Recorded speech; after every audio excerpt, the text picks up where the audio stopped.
Vamos a trabajar sobre las funciones de manera general, hacer un recorderis sobre las funciones del Comité de Convivencia Laboral y vamos a finalizar haciendo, abordando un caso para que ustedes puedan contestar a las preguntas y podamos pues como poner en práctica un poco lo que vamos a trabajar durante esta tarde. Si en el transcurso de este espacio ustedes tienen preguntas, por favor, planteen sus preguntas en el chat, que ya Juan Manuel les explicó en dónde está ubicado. Y hacia el final, dependiendo de cómo vayamos de tiempo, si podemos en el intermedio, damos una revisadita a ver qué preguntas hay y si no hacia el final, pues estaría respondiendo sus preguntas y si tengo, después de que terminemos nuestra transmisión, hay algunos minutos adicionales, yo me quedo contestando también en el chat algunas de las preguntas, entonces intentaré dar respuesta a la mayor cantidad posible, obviamente siempre esperando que yo pueda aclararles esas inquietudes. Entonces vamos a arrancar con el tema de la legislación.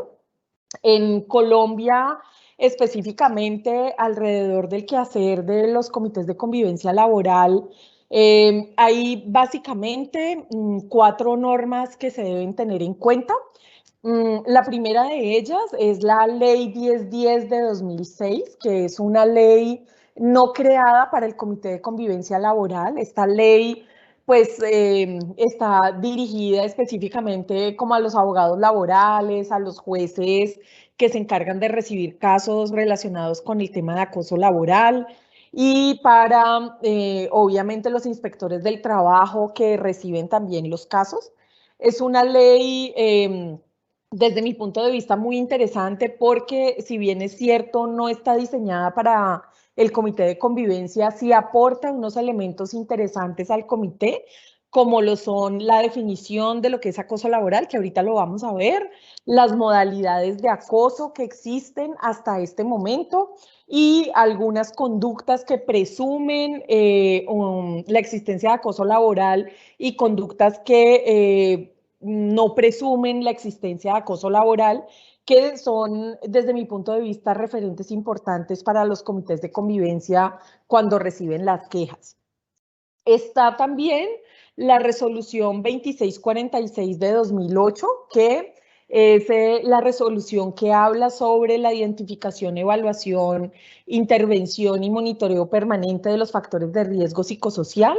Esta resolución tampoco fue escrita para el Comité de Convivencia, pero sí habla acerca de la importancia de trabajar en la prevención del acoso laboral al interior de las organizaciones como parte de la intervención psicosocial. Entonces se hablan de unas medidas preventivas y correctivas de acoso laboral y se menciona pues la necesidad de crear los comités de convivencia laboral al interior de las empresas. Sin embargo, en esta resolución, pues no se plantea ni cómo se hace, ni cómo funcionan, ni nada de eso. Simplemente se hace mención como parte de las estrategias pues, de intervención psicosocial.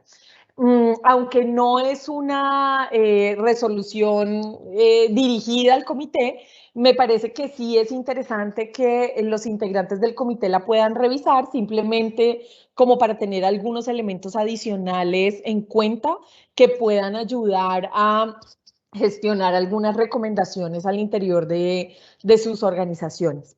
Y están 2 resoluciones que ahora sí, estas hacen referencia específicamente a los comités de convivencia, la resolución 652 del 2012 y la resolución 1356 del 2012. Ambas fueron específicamente escritas para los comités de convivencia y son 2 porque la primera, la 652, salió en el mes de abril, más o menos del 2012.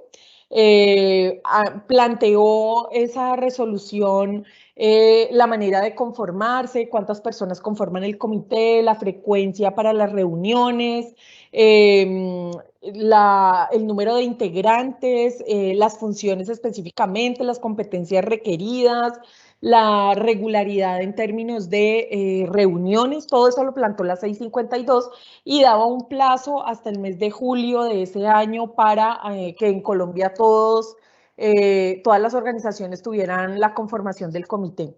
Y en el mes de julio salió la resolución 1356 de ese mismo año, haciendo algunas modificaciones a la anterior resolución. Las modificaciones básicamente enfocadas en extender el plazo para la conformación de los comités. Entonces pasó de julio a el mes de diciembre, es decir, que en Colombia todas las empresas desde diciembre del 2012 ya deben tener conformados sus comités de convivencia laboral, que duran pues digamos que son 2 años, cada 2 años se elige un nuevo comité. La otra modificación que se hizo fue con respecto a la frecuencia de las reuniones. Inicialmente se había planteado que el comité debía reunirse mensualmente y luego ya quedó establecido que las reuniones son trimestrales, así que los comités solamente se reúnen de manera ordinaria 4 veces en el año. Así que una de las primeras recomendaciones que les hago es que desde inicios del año ustedes tengan ya establecidas las fechas de sus reuniones para que todos puedan gestionar los permisos necesarios si los requieren para poder asistir a las reuniones y puedan como coordinar esos espacios con suficiente antelación. La otra modificación que se hizo fue con respecto al número de integrantes de los comités de convivencia. Antes, en la primera resolución, digamos que eran diferentes rangos dependiendo del tamaño de las organizaciones. En la 1356 quedaron solamente 2 rangos. En empresas de menos de 20 trabajadores deben nombrarse 4 integrantes del comité, 2 por la empresa y 2 por los trabajadores. Simplemente la empresa debe tener un principal, los trabajadores también un principal y cada uno con su respectivo suplente. Y en empresas de más de 20 trabajadores estaría el comité conformado por 8 personas, 4 en representación de los trabajadores y 4 en representación de la empresa. También 2 titulares y dos suplentes por cada uno. Entonces, digamos que allí hubo una diferencia importante porque en la primera resolución llegaba a plantearse comités hasta de 16 personas, que son realmente muchas personas para un comité. Y la otra modificación que se hizo fue en relación con la cantidad de comités por empresa. Antes estaba establecido que cada regional o cada sede debía tener su propio comité y luego quedó establecido que la empresa es la que define si quiere que cada sede tenga su propio comité o si tiene un comité centralizado. Eso es a libre elección de la organización, dependiendo también de la dinámica misma. Ustedes saben que todas las empresas son diferentes, entonces pues tener el mismo derrotero no siempre es posible. Esas son las normas, digamos que directamente relacionadas de una u otra forma con el tema de los comités de convivencia. Las dos últimas, la 652 y la 1356 de 2012, sí son de obligatoria consulta para los comités, sobre todo los que recién se han conformado, fueron elegidos para este año. Es importante que ustedes conozcan pues, qué es lo que les corresponde realizar y evidentemente pues la ley 1010 de 2006, que es la que les da luces sobre lo que ustedes van a abordar relacionado con el tema de acoso laboral.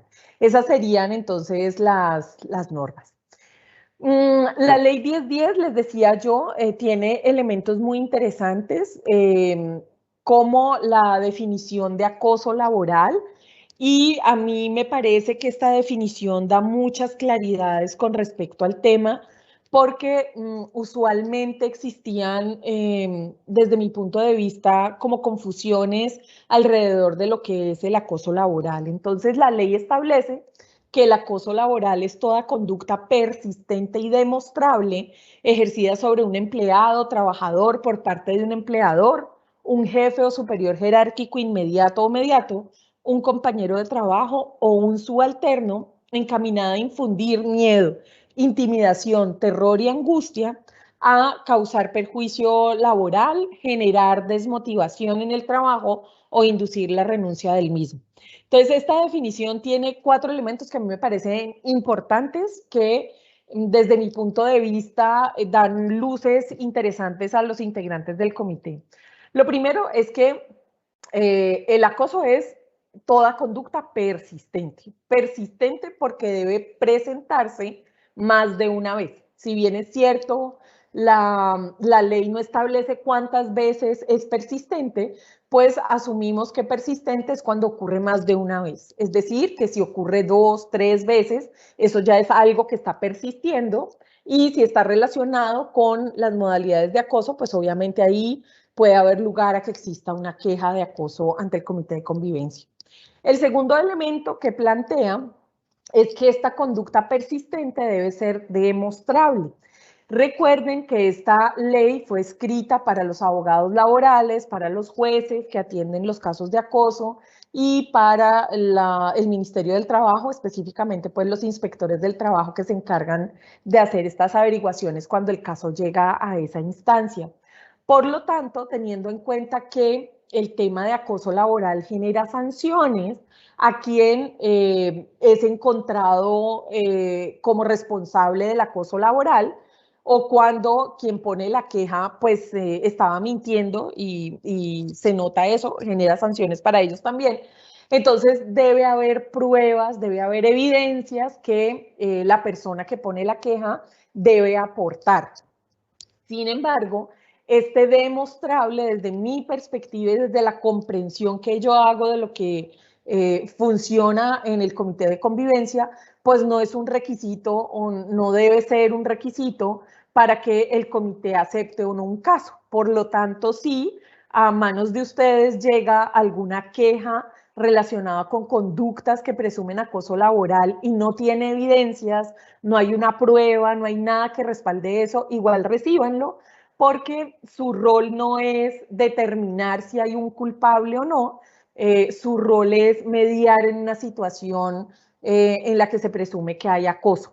El tema de lo demostrable, de las evidencias y de las pruebas, pues debe quedar es para cuando digamos que la situación trasciende el comité y se va a otras instancias como las que ya mencionaba antes. Entonces tengan presente que pues no rechacen una queja simplemente porque no tenga evidencias, pues eso no, desde mi punto de vista, pues no debería ser.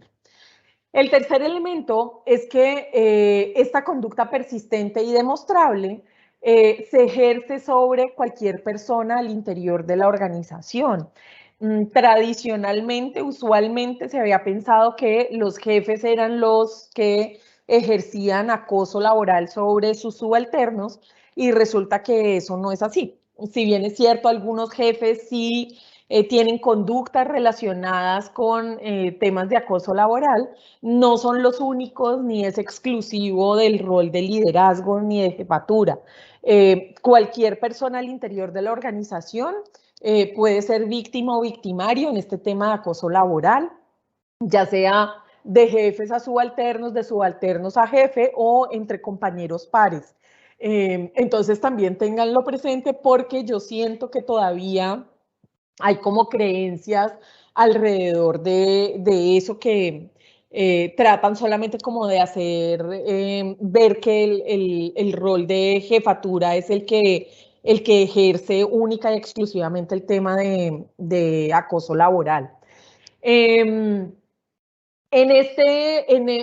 bien aquí en la definición no está, pero en la ley sí está establecido, el tema de acoso laboral aplica específicamente, es para aquellas personas que tienen una contratación directa con la empresa y cumplen digamos, un rol de subordinación dentro de la empresa. Es decir, que quienes no tengan un contrato directo con la empresa, pues no les aplica el tema del acoso laboral porque no hay subordinación. Y cuando se presentan esas situaciones así con personas por ejemplo, contratistas o con personas tercerizadas a través de empresas temporales, etcétera, lo que yo sugiero es que como esa persona es contratada por una empresa que pone al trabajador allí en la organización, pues que se dirija al comité de convivencia de su propia empresa y que puedan establecer allí un puente de comité a comité para tratar de resolver la situación, ¿sí? Es lo que usualmente yo recomiendo a los comités de convivencia en caso de que se presente. Y el cuarto elemento de esta definición establece que cuando se presenta esta conducta persistente y demostrable, debe tener una mala intención hacia el otro, es decir, que quien ejerce conductas relacionadas con el acoso laboral debe tener la mala intención de dañar al otro, de intimidarlo, de humillarlo, de perjudicarlo en su trabajo, de hacer que se aburra y termine renunciando. Debe haber una mala intención allí. Y eso es importante tenerlo en cuenta porque a veces en algunas organizaciones que tienen culturas bastante particulares, se pueden llegar a presentar casos que podrían asociarse con acoso laboral, pero la intención realmente no es dañar al otro, sino que es una cultura de recocha, de broma, de molestar, de sabotear al otro, pero en términos de recochas, y eso puede ser entendido por algunos como una forma de humillar o de intimidar a los demás o de generar angustia y por eso puede estar asociado o puede entenderse como si fuera acoso laboral. Igual, cuando ese tipo de quejas se presentan, pues eso hay que atenderlo porque la idea es que ustedes como integrantes del comité de convivencia puedan mediar en esas situaciones. Entonces, esta definición me parece que es supremamente importante, que genera muchas claridades alrededor del tema. Lo otro en esta conceptualización es que la misma ley tiene establecidas unas modalidades de acoso laboral. Hasta el momento hay 6 modalidades de acoso laboral establecidas. Eso no quiere decir que vayan a ser las únicas, que no se vayan a poder generar otras. Es posible que si surgen otros estudios y desde la investigación y la academia se define que hay otras formas de acoso laboral, pues es posible que se puedan tener allí en cuenta. Hasta el momento hay 6, ¿sí? Y esas 6 son el maltrato laboral, la persecución laboral, la discriminación laboral, la inequidad laboral, el entorpecimiento laboral y la desprotección laboral. Esas son las 6. Dense cuenta que aquí no está establecido el acoso sexual, ¿sí? El acoso sexual no es una modalidad de acoso laboral.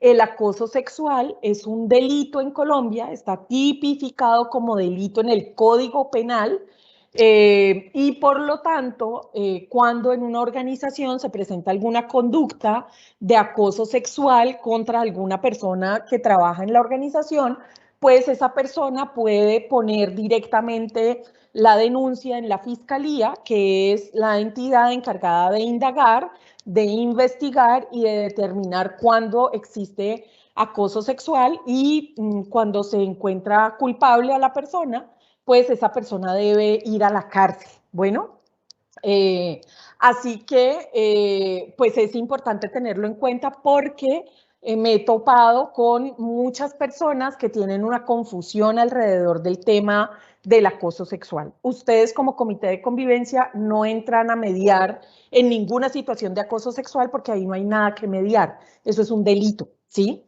Ahí no es posible llegar a ningún acuerdo de no le agarre tan duro o no le apretuje o no le insinúe cosas. O sea, eso no es posible, eso es un delito y eso se va para la fiscalía. ¿En dónde surge la confusión?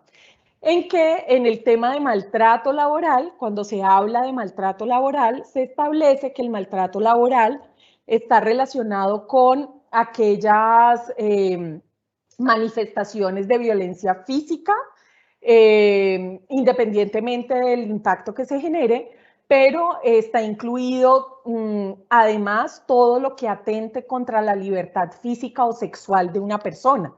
Como en esa definición de maltrato laboral se habla de la libertad física o sexual, algunas personas que yo he conocido interpretan que eso es acoso sexual y no. Una cosa es el acoso sexual y otra cosa es la libertad física o sexual. La libertad física o libertad sexual hace referencia a la libertad que cada uno de nosotros como ser humano tiene para definir cómo se va a identificar con respecto a su sexualidad. Usted cómo se identifica y cuál es su orientación, cuál es su preferencia, y cualquier acto violento en contra de esa libertad puede ser asumido como acoso laboral, porque nadie tiene por qué meterse con esa condición de cada uno, ¿sí? No es lo mismo el acoso sexual, ojo con eso. Y en ese maltrato laboral, además, está incluido toda la utilización de palabras soeces, de lenguaje ofensivo, se incluye también todo lo que se haga y todo lo que se diga relacionado con el menoscabar la autoestima de las personas, o sea, cuando se busca que la persona se sienta menos que los demás, eso también hace referencia al tema de maltrato laboral. La otra modalidad es la persecución laboral, y la persecución laboral, en palabras mías, así es como yo lo pongo como en términos fáciles, no es otra cosa que montársela a alguien en el trabajo para perjudicarlo, para dañarlo, para aburrirlo, para que vaya. Entonces, cuando una persona ejerce persecución laboral, lo que hace es, por ejemplo, descalificar el trabajo de los demás, plantear que el otro no es bueno, que es mal trabajador, se le da exceso de trabajo y es a la única persona a la que se la montan y entonces le ponen todas las cosas difíciles y lo más complicado para que lo haga y los demás no. Se le cambian los horarios, se le cambian las funciones sin ninguna causa, sin ninguna justificación, solamente para hacer que la persona se aburra y se vaya. Esa es la persecución laboral. Es básicamente que se la montaron a alguien y para que se aburra y se vaya de allí. La tercera modalidad es la discriminación laboral, que hace referencia a tratar de manera diferente a una persona o a un grupo de personas, ya sea por su condición de género, por su raza, por su estrato, por el estrato social en el que vive, por su origen familiar, por el credo religioso, por el partido político, por el equipo de fútbol, por lo que ustedes quieran. Es cuando se trata de manera distinta a alguien que hace parte de algún grupo particular que es diferente al resto. Esa es la discriminación laboral, que se trata distinto a otro. Y la cuarta, pues, es la inequidad laboral.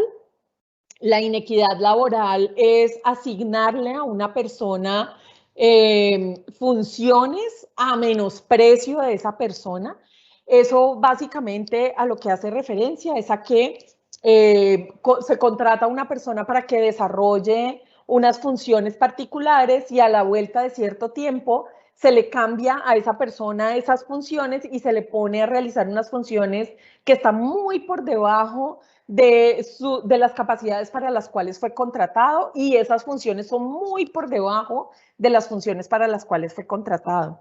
Entonces, por ejemplo, a mí me contratan para ser coordinadora de un área, por ejemplo, yo debo coordinar un grupo de personas, tengo que responder por los resultados, tengo que dar unas pautas, ¿no? Manejo una cantidad de información, etcétera. Y a la vuelta de cierto tiempo, porque ya no me quieren tener, me dicen, usted ya no va a coordinar esta área, usted se va para el parqueadero a ayudar a organizar los carros en el parqueadero. Entonces, no quiere decir que organizar carros en el parqueadero sea una mala labor, ni sea una labor que se menosprecie, ni más faltaba, porque todo trabajo es absolutamente digno. El asunto es que a mí me contrataron fue para coordinar un área, no para encargarme del parqueo de los carros afuera, ¿sí? Entonces, sin ninguna razón, sin ninguna justificación, porque no hay reestructuración, no hay nada, a mí me quitan de esa labor de coordinación y me pasan a organizar los carros en el parqueadero, ¿sí? sin ninguna razón, no hay nada. Entonces, eso es poner funciones a menosprecio del trabajador, es bajarlo en sus funciones sin ninguna razón como tal. En inequidad laboral, ojo con eso, para los comités, para los integrantes del comité, no aplica cuando una persona se reincorpora a su trabajo y por recomendaciones médicas no puede realizar las labores que venía haciendo. Se los digo, no porque haya conocido un caso como tal, pero sí hubo alguien que me hizo esa pregunta alguna vez, porque desarrollaba unas funciones en particular y cuando retornó a su trabajo, la empresa lo ubicó a esta persona en un cargo haciendo unas funciones demasiado básicas, muy básicas. Ni siquiera de archivo, sino como de patinador de papeles. Entonces debía llevar documentos de una oficina a otra, ¿sí? Entonces hizo esa pregunta acerca de si eso entonces sería acoso laboral para aburrirlo. Entonces yo le decía que no, porque tenía unas restricciones médicas. Esa persona antes trabajaba en uno de los talleres de la empresa, bueno, elaboraba una cantidad de piezas, hacía una cantidad de cosas y debido a un problema que tuvo en su columna y unos cuidados que debía tener, esa persona ya no podía volver a trabajar en el taller, que era muy operativa esa labor. La empresa no tenía dónde más ubicarlo, el señor no era bachiller, entonces no tenía la habilidad para archivar y cosas así, porque su nivel de lectura no era muy bueno. Entonces la empresa decidió que, bueno, pues que una de las labores que podría desarrollar sería ir de un lado al otro sin afanes, sin presión de nada, de correr de nada, simplemente llevar los papeles y los documentos que se tuvieran que llevar dentro de la misma empresa en las diferentes áreas. Entonces, ahí hay una recomendación médica, hay una restricción para el desarrollo temporal o definitivo de ciertas labores, pues ahí no habría inequidad laboral para que ustedes lo tengan en cuenta. La otra modalidad es el entorpecimiento laboral, que también en términos míos es sabotearle el trabajo a otra persona para perjudicar a esa persona. Entonces, para que no cumpla con lo que tiene que cumplir, para que cometa muchos errores, para que su desempeño vaya por debajo. Y entonces, ¿cómo se le sabotea el trabajo? Ocultándole información, dañando información, entregando información falsa, dañándole algún equipo, no compartiendo ciertas comunicaciones que son importantes para el desarrollo de la labor, por ejemplo.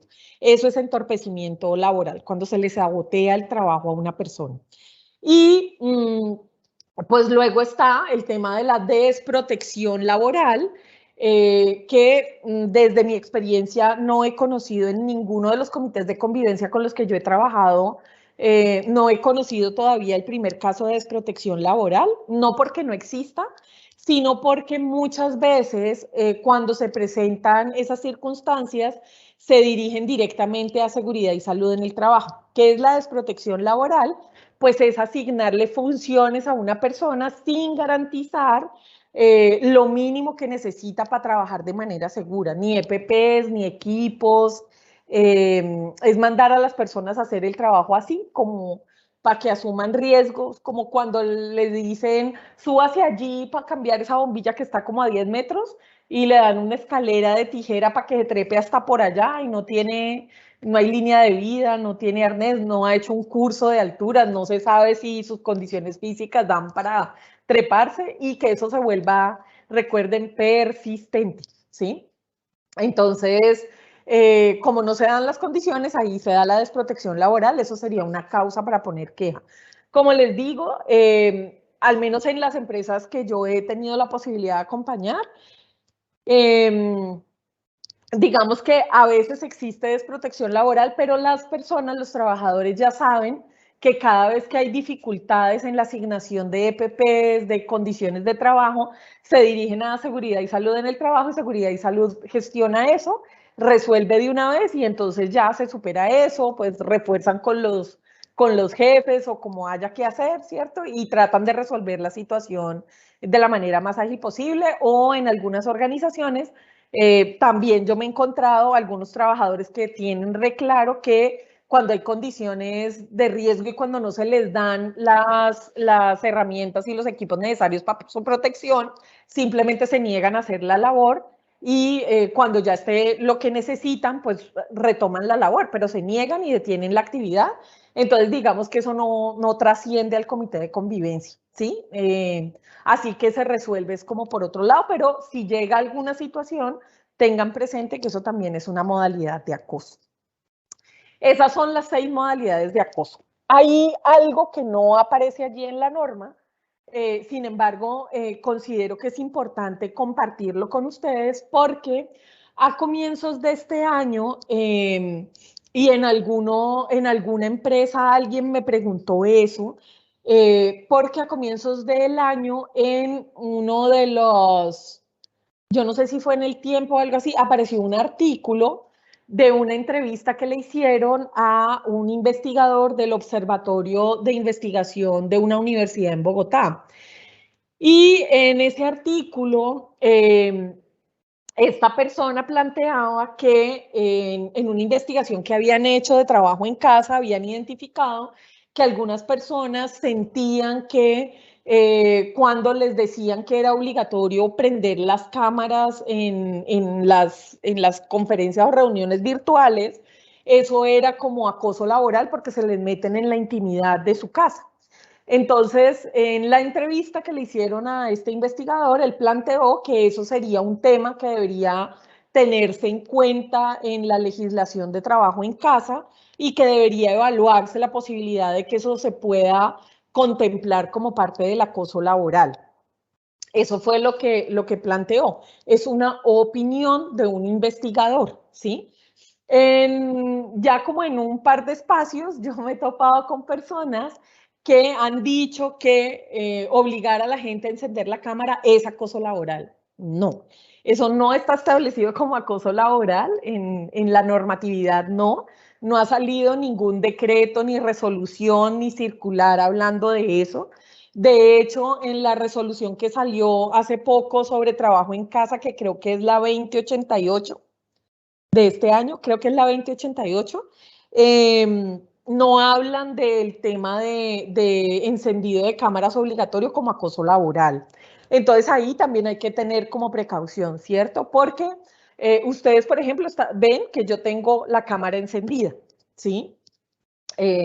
Dar charlas o hacer reuniones con cámara encendida, pues permite que usted tenga el contexto del lenguaje no verbal. En la comunicación, además de las palabras, pues el lenguaje no verbal es supremamente importante. Ustedes están viendo una pared en ladrillo detrás de mí y no sé si alcanzan a ver una estantería aquí. Es todo lo que pueden ver, no pueden ver nada más. Ustedes no saben quién está aquí ni en dónde estoy específicamente. Ven una silla también porque la alcanzan a ver aquí, pero no saben nada de mi vida, no saben nada de mi intimidad, no tienen ni idea de nada de lo que ocurre en mi vida privada, en mi casa, porque yo estoy haciendo trabajo desde casa. De hecho, yo les voy a decir que es mi casa, pero usted no sabe si es mi casa o no es mi casa, no tienen ni idea. Si estoy en Colombia, si estoy en Jamundí, que es donde vivo, o si ando en Singapur, ¿cierto? O me fui para Rusia de vacaciones, ustedes no tienen ni idea de nada de eso. Entonces, ojo con esas cosas. Una cosa es que yo le diga a la gente y empiece a amenazarla diciéndole, es que si usted no enciende cámara, la voy a sancionar y le voy a suspender su contrato y lo voy a echar. Sí, una cosa es que yo amenace con despido y eso es injustificado. Y otra cosa es que yo explique que nuestras reuniones pues son importantes con cámara encendida para podernos ver todos, para poder generar una relación diferente y para poder garantizar que todos estamos conectados en lo que estamos haciendo. Porque ustedes me ven a mí y ustedes saben que yo estoy aquí, pues es hablándoles y haciendo solo esto, porque no podría hacer otra cosa distinta. Pero yo no sé si ustedes realmente están acá conectados o no. Es posible que estén respondiendo correos, haciendo llamadas, chateando, ¿no? O escuchando música o viendo una película, ¿yo qué voy a saber? No tengo ni idea. Menos mal el partido es por la noche, si no les diría que viendo un partido, alguna vaina de esas. Entonces, a veces hay reuniones en las que es importante, pues, poder ver a las personas para garantizar que están conectadas, que están recibiendo la información que es, porque están presentes en lo que tienen que estar presentes. Para eso, pues hay que fomentar que la duración de las reuniones sea corta, ¿no? De máximo 1 hora, para que la gente pueda reunirse para hablar lo que tiene que hablar y luego ya aclarar las cosas, sesión de preguntas y luego desconectarse cada uno a su trabajo cuando están desde la casa. Eso para garantizar que la gente realmente está conectada, no porque esté capando trabajo, sino conectada en términos de que esté presente de verdad en lo que se está haciendo. Pero también lo que les mencionaba ahora es que el lenguaje no verbal permite de verdad tener mucha información sobre lo que está ocurriendo en términos de la dinámica de trabajo. Entonces, cuando yo explico alguna cosa y pregunto, por ejemplo, ¿es claro lo que estoy planteando? Y yo veo a la gente en cámara y veo que hacen allí va a depender de lo que se diga para explicarle a la gente. A veces a la gente le da pena porque los espacios son pequeños y entonces hay gente pasando. Sé que muchas empresas lo que han hecho es diseñar como unos fondos de pantalla para que la gente no se tensione con lo que pueda suceder detrás. Entonces ponen unos fondos todos bonitos, muy modernos, con el logo de la empresa y cosas así. Entonces esa es una opción también, ¿sí? Pero igual, digamos que todo está en centrar la atención en lo que estamos hablando. Si aquí pasa alguien o no pasa nada o no pasa nadie, pues eso no es problema de ustedes. Sí, eso hay que aprender a ignorarlo y ayudarle a la gente a relajarse con eso, a no preocuparse si ladra el perro, si se le sube el gato al computador, si el hijo le dice que por favor lo cargue. Hay que tratar de no centrarse en eso para que la gente se sienta más tranquila. O sea, todos estamos, o todos hemos, muchos, no todos, pero muchos hemos vivido dinámicas distintas y pues uno tiene que aprender a relajarse con esas vainas y ayudarle a la gente a relajarse con eso. La cámara a veces es necesaria, entonces ojo, no todo es acoso laboral. Bueno. Hay, digamos, además, unas consecuencias alrededor del acoso laboral de las que yo creo que muchas veces no se habla. Digamos que se centra a veces única y exclusivamente en el tema como de la situación y de cómo se va a resolver, pero en casos en los que no se presta atención a ese tipo de conductas y no se genera como realmente el espacio para poder resolver esa situación o no se generan estrategias para la prevención o no se establece como parte de las políticas el no aceptar este tipo de situaciones, pues obviamente eso puede acarrear consecuencias en diferentes ámbitos de la vida y de la salud de las personas. Entonces, digamos que a nivel individual puede haber consecuencias psicológicas porque emocionalmente las personas pueden sufrir como, como una descompensación emocional, si lo podemos llamar de esa manera, y muchas personas pueden empezar a desarrollar trastornos psicológicos porque no pueden lidiar con esas situaciones a las que se están viendo enfrentados. Igual puede ocurrir que se afecte la salud física y puede empezar a desarrollar algún tipo de dolencia o de enfermedad a causa de la circunstancia por la que está atravesando. Pueden surgir consecuencias también a nivel familiar porque empiezan a tener problemas de comunicación o empiezan a surgir altercados cuando usualmente no habían altercados. Entonces una persona que en su trabajo se siente acosada, pues a veces puede llegar a desquitarse de alguna manera o a deshogarse en su ambiente familiar, o puede existir distanciamiento afectivo porque ya está tan mal y tiene una sensación tan baja de sí mismo que simplemente prefiere como no estar en contacto con la familia. A nivel social también puede surgir el que evite tener contacto con los amigos y con los mismos compañeros de trabajo porque la persona se puede sentir avergonzada por la circunstancia por la que está atravesando, o puede haber, digamos, algunas manifestaciones de intolerancia también hacia los demás y hacia los comportamientos de la gente que lo rodea.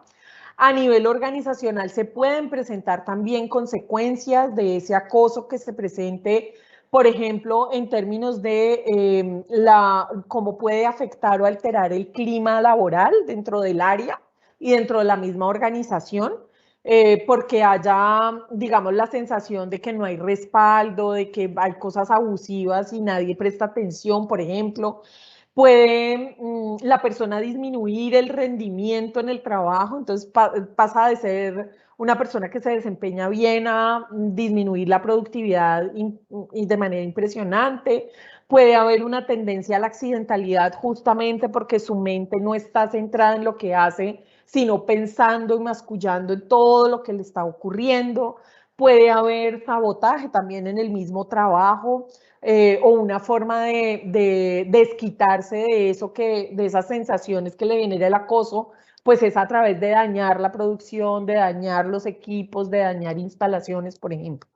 Y aunque no hay estudios que avalen como esto, sin embargo, en la literatura se encuentra que a nivel de la sociedad también pueden existir consecuencias que, aunque no se han medido, pues pueden estar allí como de alguna manera en una sociedad en la que existen organizaciones que avalan el acoso laboral, pues hay unos costos económicos por incapacidad, ¿sí? Ustedes saben que este tema de las cotizaciones en el sistema de salud es un tema solidario y obviamente cuando hay muchas incapacidades que están relacionadas con las afectaciones generadas por acoso laboral, pues obviamente se deja de trabajar en prevención para invertir esa plata en los tratamientos por enfermedad como tal.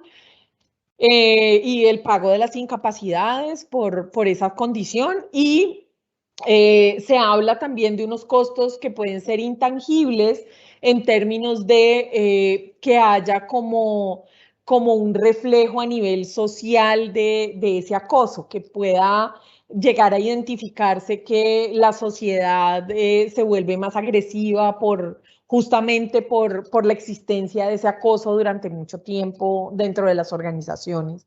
Y puede generar como una cultura en la que la gente se siente desesperanzada porque hay esas situaciones. Yo pienso que eso, digamos, en Colombia tenemos la ventaja de la legislación y la ventaja de la legislación es que yo siento desde mi perspectiva que en general, aunque muchas organizaciones tratan de cumplir la norma solo por cumplirla, pues eso los obliga también a trabajar en prevención y eso ayuda a que a nivel de la sociedad, pues esos costos intangibles tal vez no sean tan tenaces porque hay cosas que sí se pueden trabajar a nivel de la organización, me da la impresión a mí.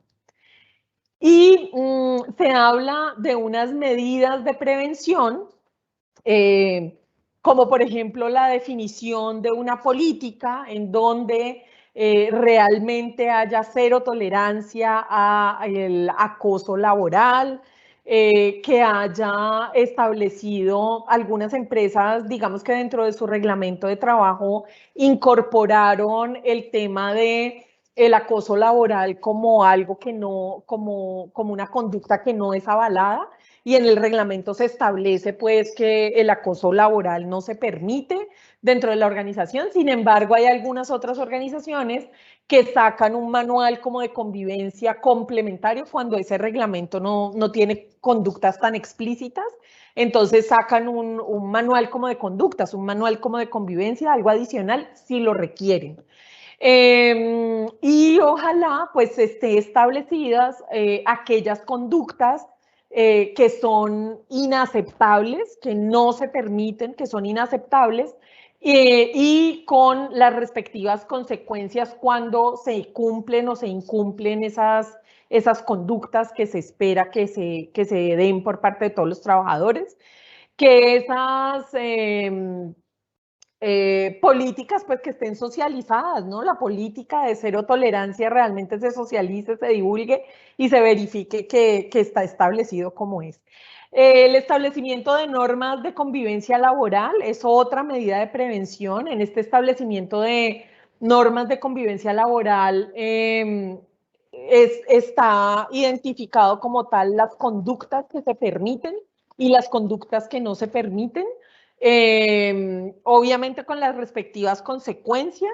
Y aquí es importante en el establecimiento de las normas de convivencia laboral, si se requieren como algo adicional, pero sí es importante que se tenga en cuenta que eso abarca todos los niveles de la organización, es decir, que desde el nivel de la alta dirección hasta el nivel operativo no se permite y no se consiente ese tipo de conductas que están ahí establecidas. Eso es importante que quede claramente definido, y más que definido es que de verdad se cumpla, porque a veces solamente se aplica para unos y para otros no.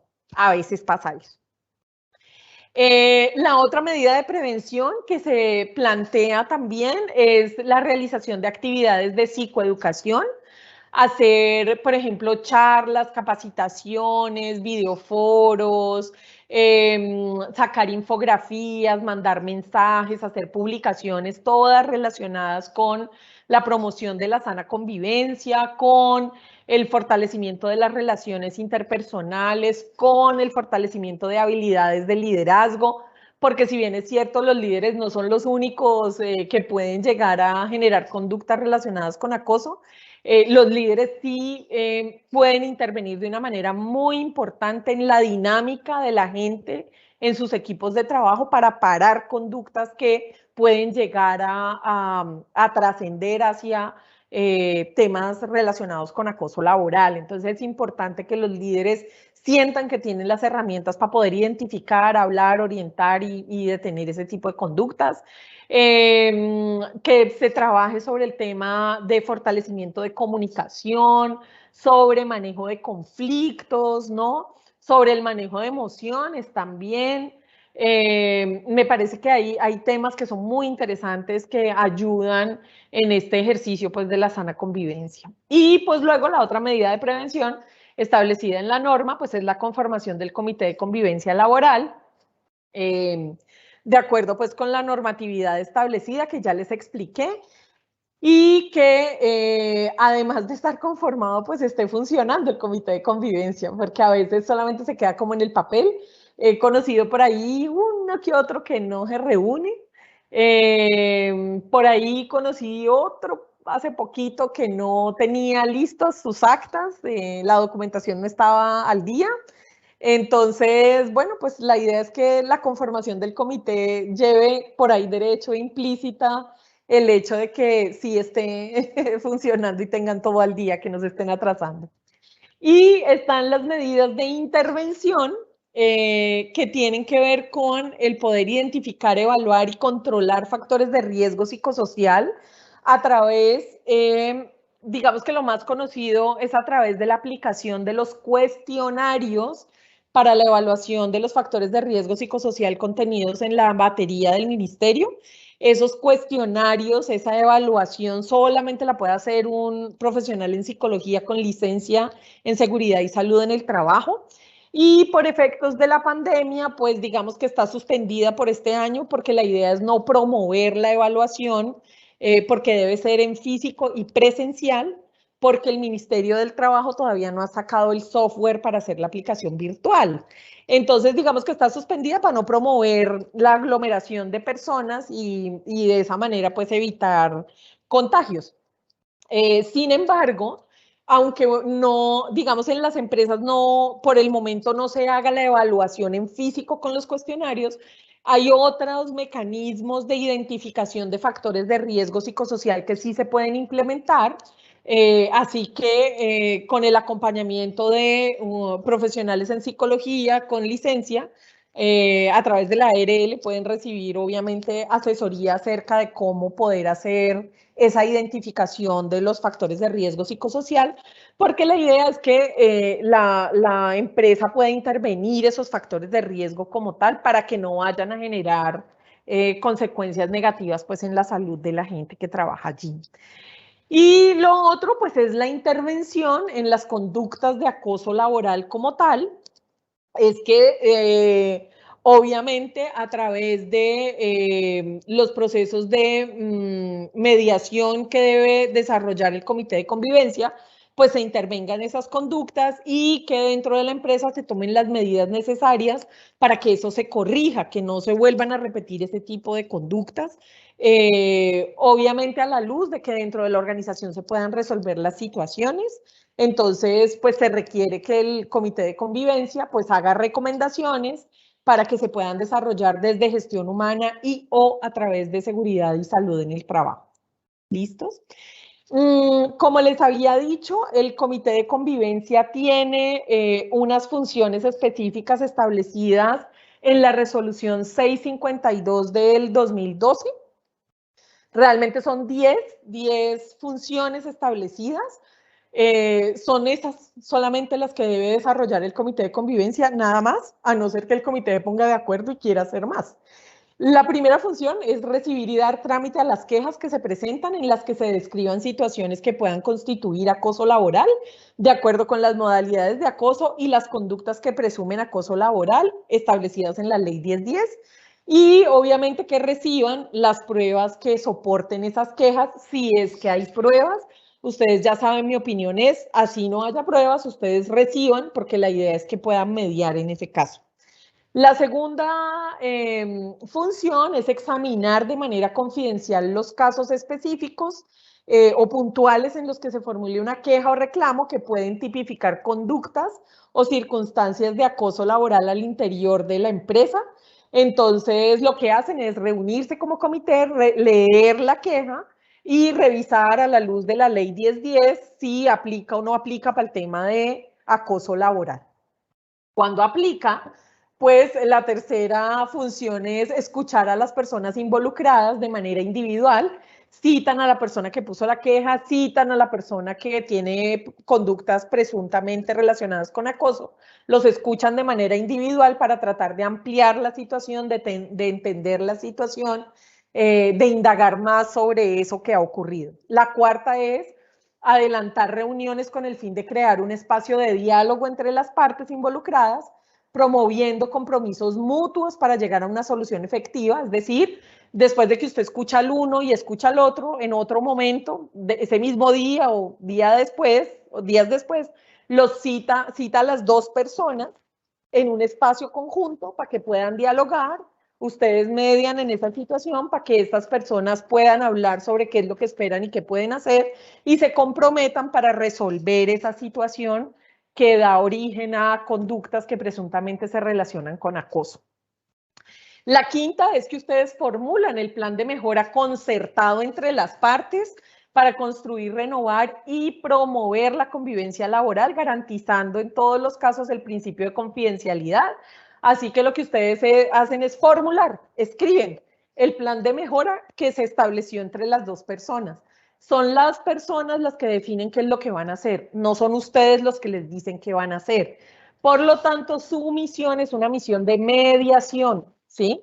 Median para que las personas se pongan de acuerdo y en eso que se ponen de acuerdo ustedes lo van escribiendo en una tablita que quede fácil para poderla trabajar. Y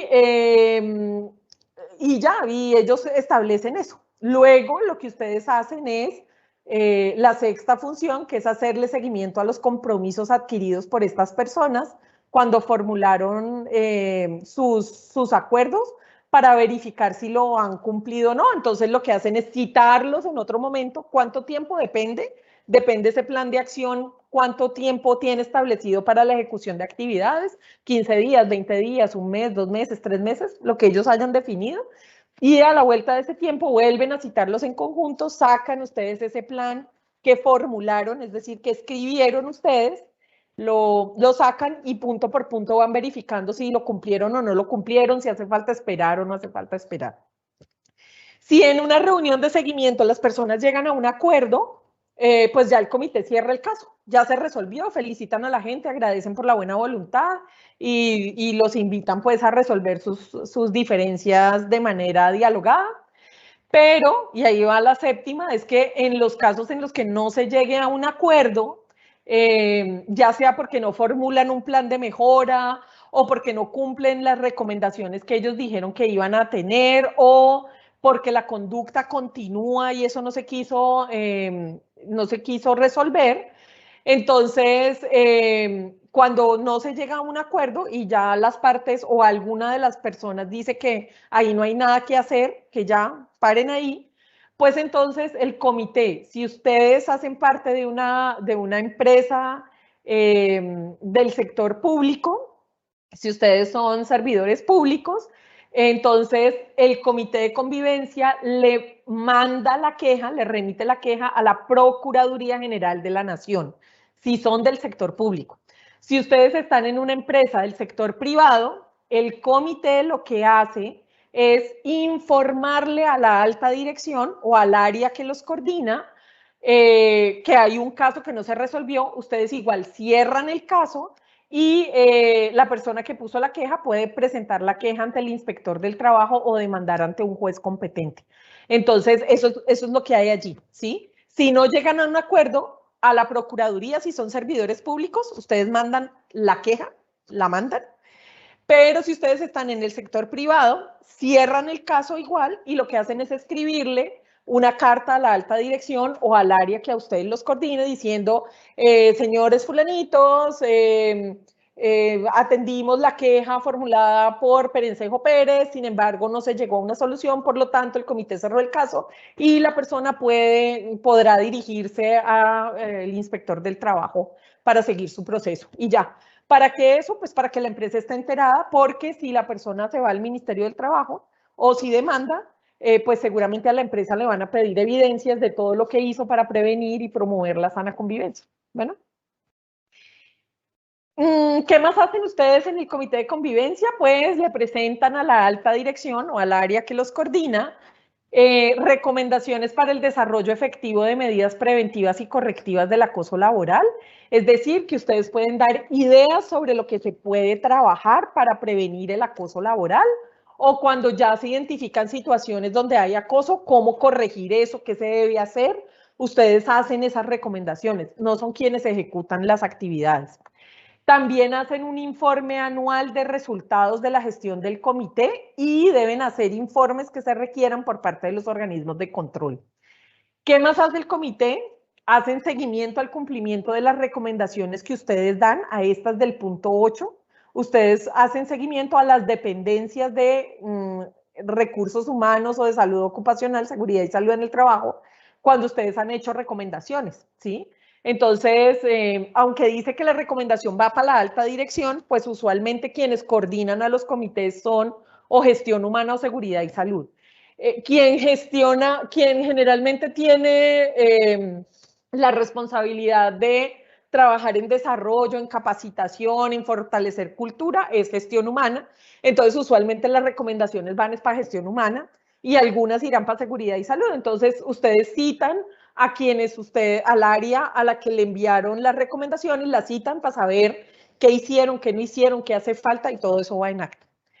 Y la última función es que ustedes deben elaborar informes trimestrales sobre la gestión del comité que incluya estadísticas de las quejas, seguimiento de los casos, recomendaciones que deben ser presentados a la alta dirección o al área que los coordine a ustedes. Eso depende de lo que ustedes tengan establecido en el manual de funcionamiento del comité de convivencia. Internamente, la idea es que el comité, me imagino que ustedes saben eso, nombre los 8 integrantes, si es que son una empresa de más de 20, los integrantes completos del comité escojan presidente y secretario del comité. Y el presidente y el secretario pues tienen sus propias funciones que las encuentran pues en la 652 también. ¿Listos? Juan, ¿estás por ahí? ¿Hay alguna pregunta hasta acá antes de pasar al caso? Glory, pues tenemos varias participaciones. ¿Se puede colocar una queja de acoso laboral de manera extemporánea? Es decir, que se haya dado el acoso y que se coloque un mes después. La única restricción que hay para caducar es cuando la última conducta de acoso lleva más de 6 meses, o sea, lleva más de 6 meses en las que no se haya presentado una conducta de acoso. Cuando ya lleva ese tema de acoso más de 6 meses y no se ha presentado ninguna, ahí es cuando ya caduca. Pero mientras no hayan transcurrido los 6 meses, claro que sí. Si fue persistente, acuérdense, si fue más de una vez, si era algo continuo, sí, lo pueden presentar. Gracias, Gloria. También dice, es como un comentario, dice, la intención como parte de la definición del acoso es una valoración muy subjetiva. ¿Qué recomendación para manejar el tema y no encontrar respuestas asociadas a que no era con intención o pensé que no le molestaba? Aquí nos tratamos así. No, su merced, eso no tiene nada de subjetivo porque las modalidades de acoso y los comportamientos relacionados con conductas que presumen acoso están establecidas en la ley. Ahí no hay nada de subjetivo. Digamos que la intención es otra cosa diferente. Yo puedo sentir que me acosan porque me están diciendo apodos, por ejemplo, y son apodos que me humillan. Y yo nunca he dicho, pónganme apodo, ni me gusta eso. Estoy poniendo un ejemplo cualquiera. Yo percibo que hay acoso, yo pongo la queja de acoso, voy al comité que nos cita y ya en reunión la persona dirá, ay, discúlpame, no era mi intención, aquí somos recochitas, Bueno, ¿cómo vamos a resolver esto? ¿Y a qué nos vamos a comprometer para que esta situación no se vuelva a repetir? Igual, eso no es subjetivo. Hay unas conductas específicas asociadas a presunto acoso y la persona que sienta que está haciendo, que está viviendo esas conductas puede perfectamente poner la queja, eso no es subjetivo. La reunión en conjunto es la que ayuda a identificar qué vamos a hacer para que eso no se vuelva a repetir. Ustedes no tienen que establecer ni dictaminar si es un acosador o no, porque ustedes no son jueces. Ustedes ayudan a mediar en una situación conflictiva que ha trascendido para que alguien sienta que lo están acosando. Es todo. Última pregunta, Juan, para que pasemos al caso. Porfis. Perfecto. ¿Se puede presentar en un solo evento de acoso laboral varios tipos de acoso? Sí, también, claro. Eso depende de las circunstancias, claro. Igual es que digamos que la modalidad de acoso está definida allí, es como para podernos centrar. Pero tampoco es que usted vaya a hacer una clasificación, entonces no tiene que hacer eso. Pues me parece que eso sí no tiene nada que ver, pues igual cuando alguien se siente acosado laboralmente, pues simplemente va para que le ayuden a resolver la circunstancia, más allá de cómo se llame el tipo de acoso, ¿sí? Diría yo, pues ponerle un nombre o 2 nombres o 3 nombres, pues a la larga da lo mismo. La idea es ayudar a mediar en la situación para que eso se resuelva y no se vuelva a repetir. Listo. Gracias, Juana. Ahorita volvemos a más preguntas. Entonces vamos para el caso práctico. Bueno, yo les voy a leer el caso y hay 3 preguntas que se derivan de este caso. La idea es que ustedes para cada pregunta escriban el número 1 y la respuesta, luego el número 2 con la respuesta, luego el número 3 con la respuesta, para que Juan las pueda ir leyendo y no se nos vayan a mezclar.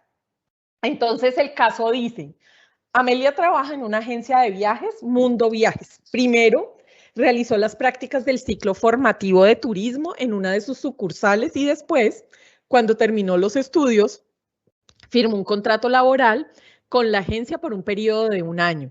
La actividad que Amelia realizaba en la sucursal consistía en diseñar itinerarios de viajes, negociar precios y horarios con los hoteles y los medios de transporte y cerrar tratos con los clientes minoristas. Amelia tenía un montón de trabajo y mucha responsabilidad, pero estaba encantada con lo que hacía. Gracias a la sólida formación que demostraba y a su talante especialmente empático, consiguió acordar numerosos paquetes turísticos. Se sentía feliz. Era consciente de que estaba atravesando por un buen momento de su vida y que no lo podía desperdiciar. El trabajo funcionaba, su salud era de hierro y disfrutaba de un entorno social agradable y tranquilo.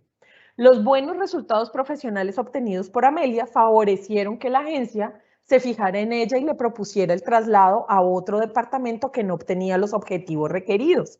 Estaba ubicado en la sede central de Mundo Viajes y se dedicaba en exclusiva a los viajes colectivos de empresa. La idea era reforzar el personal existente y aportar un poco de sangre nueva a la organización. La joven aceptó el cambio contenta, pero pronto empezó a descubrir que aquel lugar funcionaba de forma muy distinta a su anterior trabajo y que no era lo que ella esperaba.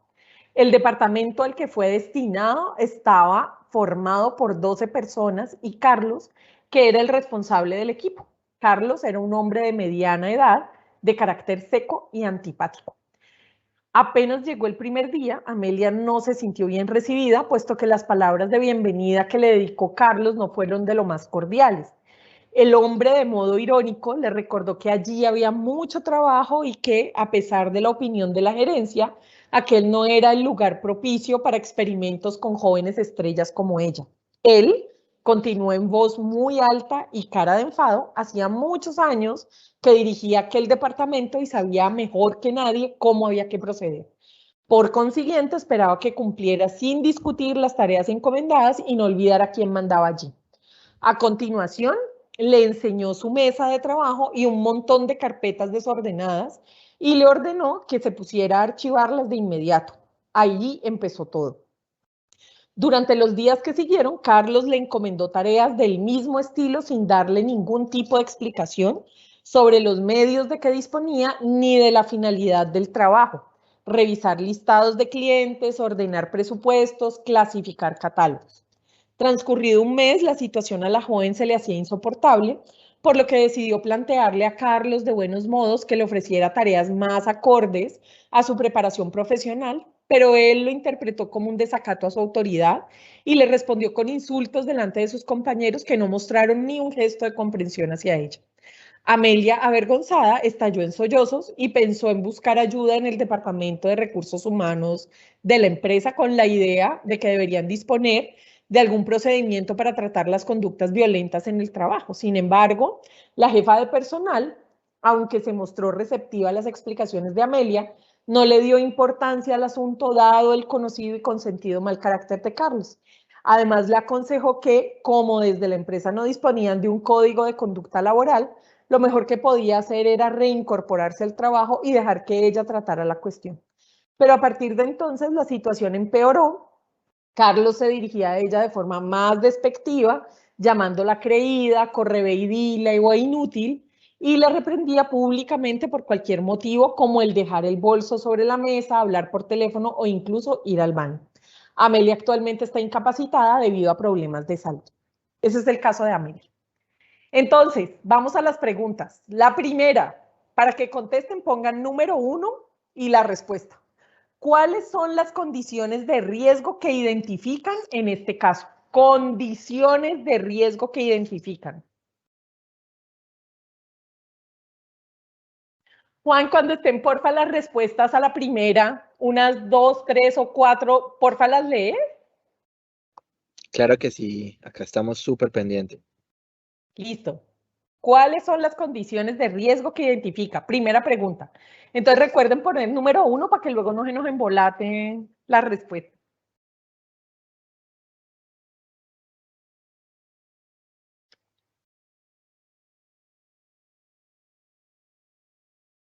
Condiciones de riesgo.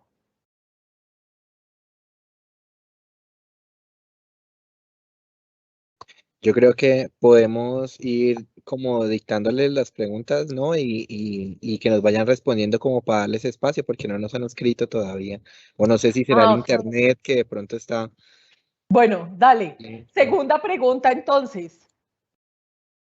¿Qué estrategias de prevención se pudieron implementar antes de que ocurriera el tema de acoso, ¿sí? Esa situación tan grave para Amelia? ¿Qué se hubiera podido implementar para evitar que eso ocurriera? Estrategias de prevención que se pudieron implementar. Entonces, cuando contesten esa, porfa, ponen número 2 y dan su respuesta para que Juan lo pueda ver sin ningún problema. Y la tercera es, ay, ¿cómo intervenir esta situación? Entonces, ustedes son el comité de convivencia, ya pasó todo lo que pasó, son el comité de convivencia de Mundo Viajes, ¿cómo intervienen en esta situación? ¿Qué recomiendan? ¿Qué se hace en ese caso? Entonces, cuando contesten, ponen número 3 y dan su respuesta.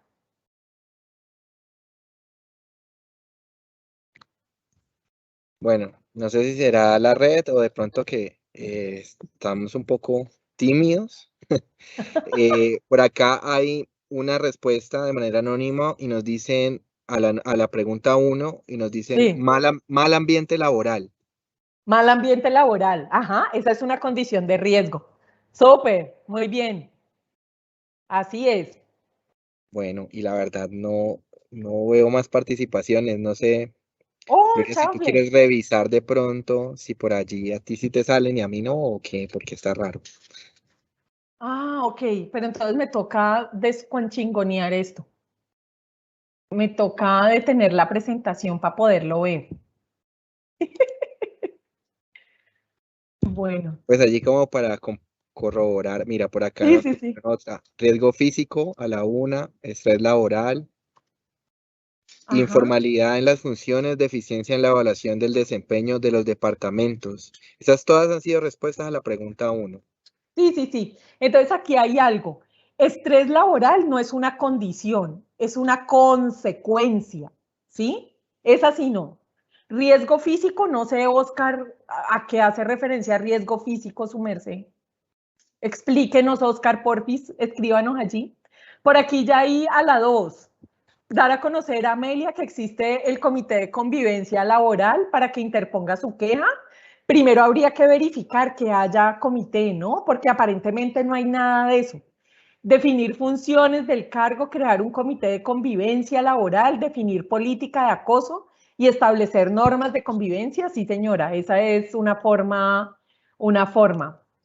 Aquí Carlos Andrés dice, para la primera, la condición de riesgo psicosocial causada por el estrés, no, su merced.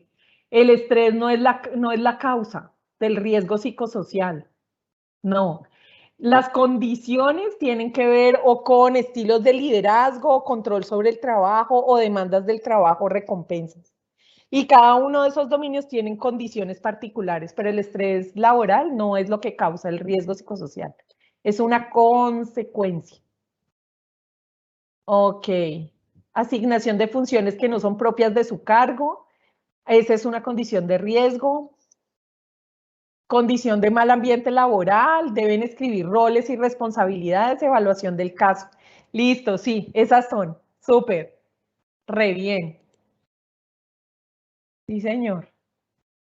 Ahí va. No sé si hay alguien para la tercera. ¿Qué se puede hacer ahorita?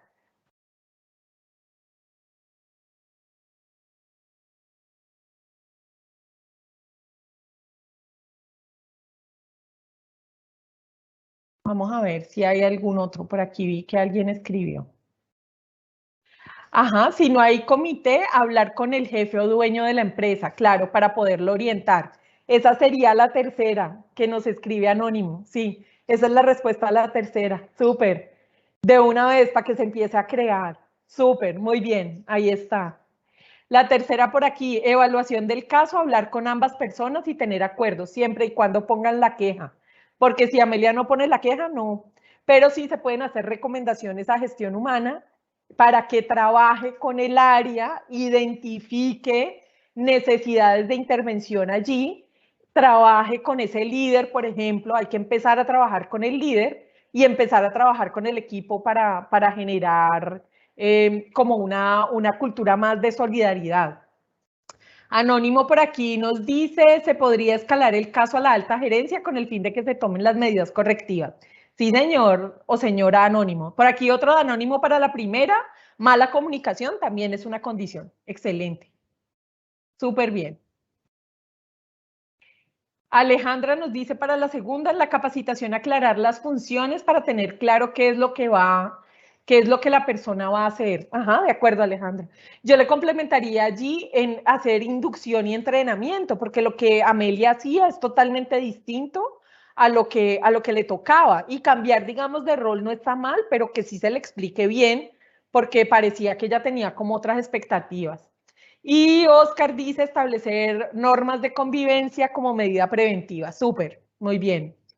Investigar en la plaza donde enviaron a Amelia antes de que ella llegara cuál era el ambiente laboral. De acuerdo. Carlos dice que la medida ahorita sería despedir a Carlos. Sí, esa es demasiado drástica, pero puede ser una buena opción. Malestar en la salud de los... riesgo físico, pero ese sería riesgo físico, porque esas son las consecuencias, Oscar. Yo no estaría tan segura que sea como riesgo físico. Escalar, listo, ahí está, súper, está chévere, muy bien, el estilo de liderazgo negativo, totalmente de acuerdo.